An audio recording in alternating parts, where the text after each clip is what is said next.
7 বছর পর আয়োজিত দেশের জনপ্রিয় রিয়েলিটি শো লাক্স সুপারস্টার 2025-এর সেরার মুকুট জিতেছেন রাজশাহীর মেয়ে বিদুষী বর্ণিতা। শুক্রবার রাতে রাজধানীর শেরেবাংলা নগরের বাংলাদেশ চীন মৈত্রী সম্মেলন কেন্দ্রে জমকালো আয়োজনে বর্ণিতার হাতে বিজয়ের ট্রফি ও একটি বিলাসবহুল গাড়ির চাবি তুলে দেওয়া হয়। চ্যানেল আই এর ব্যবস্থাপনা পরিচালক ফরিদুর রেজা সাগর, ইউনিলিভার বাংলাদেশের সিইও রুহুল কুদ্দুস খান এবং সাবেক লাক্স তারকা ও জনপ্রিয় অভিনেত্রী বিদ্যা সিনহা মিম এই পুরস্কার হস্তান্তর করেন। জনপ্রিয় এই প্রতিযোগিতায় বিজয়ী হওয়ার পর এবার সামাজিক যোগাযোগ মাধ্যমে নিজের অনুভূতি প্রকাশ করেছেন বিদুষী বর্ণিতা। ট্রফি হাতে তার একটি বিশেষ ছবি নিজের ফেসবুক অ্যাকাউন্টে শেয়ার করে তিনি লিখেছেন, এখনো এটি একটি স্বপ্নের মতো মনে হচ্ছে, যা থেকে আমি জেগে উঠতে চাই না। এই বিশাল সম্মান প্রতি মুহূর্তে হৃদয়ের কাছে আগলে রাখছি। এই পথ চলা সহজ ছিল না, তবে এটি ছিল আমার জীবনের সবচেয়ে সুন্দর অভিজ্ঞতা।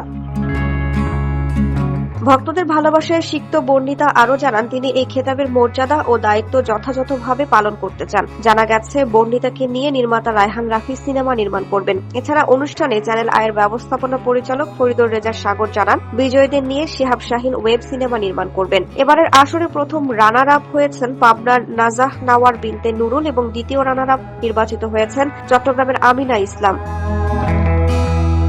লক্ষাধিক আবেদনকারীর মধ্য থেকে দীর্ঘ বাছাই প্রক্রিয়া শেষে চূড়ান্ত পর্বের লড়াইয়ে টিকেছিলেন 5 জন প্রতিযোগী। 7 বছর বিরতির পর অনুষ্ঠিত এই 10ম আসরটি ঘিরে শুরু থেকে দর্শকদের মধ্যে ব্যাপক উন্মাদনা ছিল। চূড়ান্ত আসরে বিচারকদের রায়ে সেরার মুকুট জয় করে বর্ণিতা এখন দেশের নতুন গ্ল্যামার গার্ল হিসেবে নিজের যাত্রা শুরু করলেন। সন্ধ্যা 7:30টায় শুরু হওয়া চূড়ান্ত আসরটি উপস্থাপনা করেন মোশাররফ করিম ও আরিফিন শুভ।